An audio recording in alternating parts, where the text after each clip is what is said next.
Hello guys, welcome sa channel ko. So I'll be doing a DIY workout na I just saw online. So it's a 4 workout.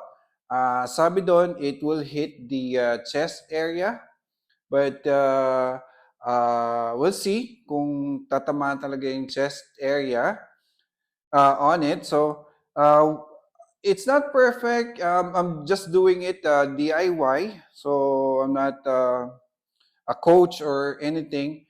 Ginagawa ko to as I see it in online. So is follow ko lang yung how they do it. Pero hopefully I manage to copy it somehow or something like that. So I'll put it on the link of that workout's description. I'll add it on my description so you could check it as well. So he's a coach. I believe he's a coach and an influencer. So gagayahin lang natin siya and we'll follow his workout. It's a 4 workout.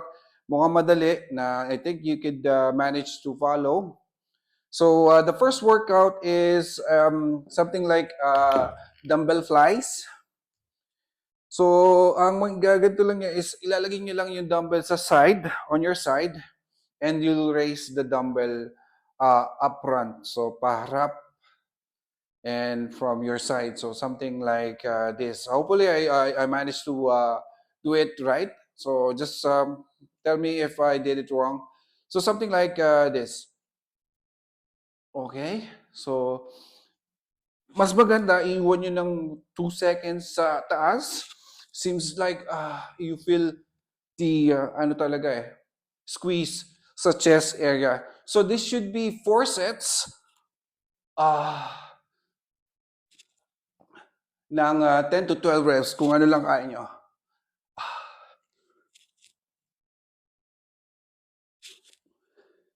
Parang whole body atang tama nito. But I could still feel the squeeze on my chest. Last 2. Last 1. Ayun. That is our first workout. So that should be 4 sets, not 10 to 12 reps. So break muna, and let's go to the second workout, and we'll be back. Guys, welcome back. So nasa second workout tayo ngayon. So it's similar yung ano nito, yung workout natin is similar like a tag nito, a dumbbell press. So something like that. So you have to, parang itataas nyo sa side. So dapat naka-side siya and then alternate mong i-raise. So it should be 4 set then 10 to 12 reps. So let's something like this yan. So itataas mo, alternate. So that's 1, 2, 3, 4, 5, 6, 7, 8, 9. So parang tatamaan din dito yung shoulder. And I feel something on my back as well.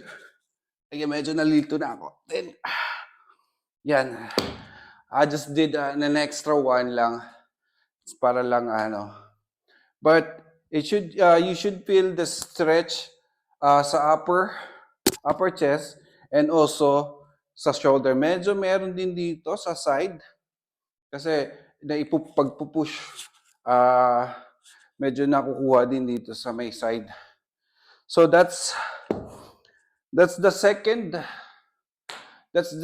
second workout that na dapat is 4 sets na 12 to 10 reps. Kung ano lang kaya nyo. Okay, then break.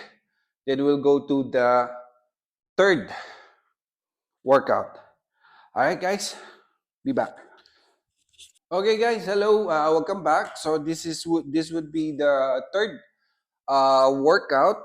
So it's similar to sa second workout, but this time naman lateral front raise siya ng dumbbell.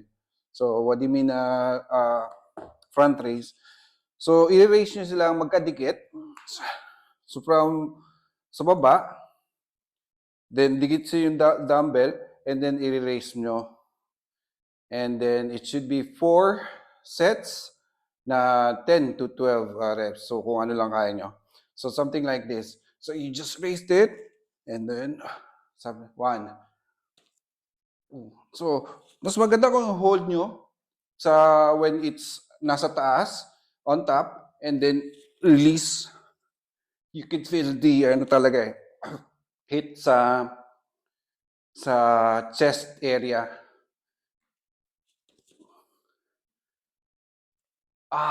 That, hirap mag-explain habang nag-workout.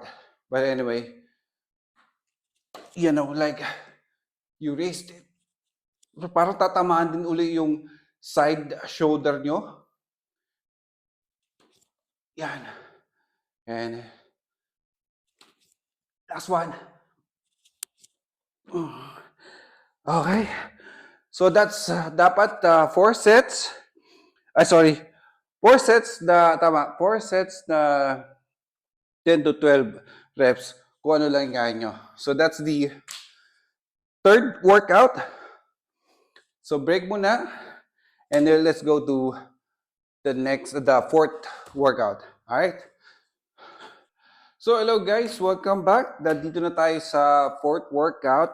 This time naman sa fourth workout, isang dumbbell lang ang kailangan. So you hold it in between your legs, something like that. And then it's i-raise nyo lang siya front. So raise front and then push pag ganon. Parang pag ganon. So that's 4 reps, and then 4 sets, tapos for 10 to 12 reps.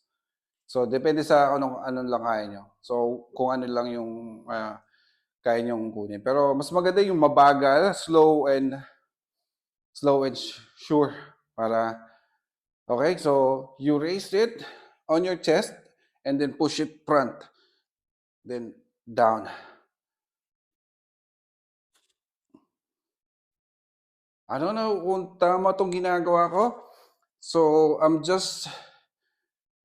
just seen it how it was done on the video. So just let me know kung medyo may mali akong ginawa, but I can still feel some squeeze dito sa inner chest area. So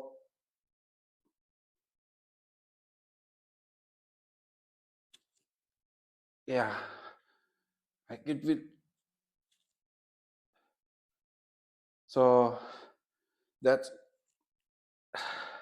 last 2. I'm not sure if I'm doing it right, but I can still feel some squeeze on it. Ayan, ang last. Yun yung 4 workouts na home workout na you can do it at home na less equipment lang at madaling gayahin. Kasi kung ako nga na newbie na gagaya ko, so I guess you can do it as well. But not perfectly, kasi mukha namang hindi ko na perfect din. So anyway, try lang tayo ng try until we succeed. And should be good to go. And that's my DIY workout at home. Thanks for watching. If you're not yet subscribed to my channel, do subscribe and follow me. And I'm doing this just to pass time and to work out na rin.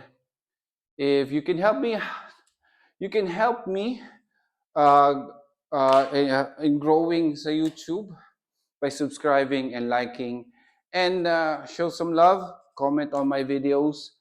And that's it, guys. Until the next video, see you guys. Bye bye.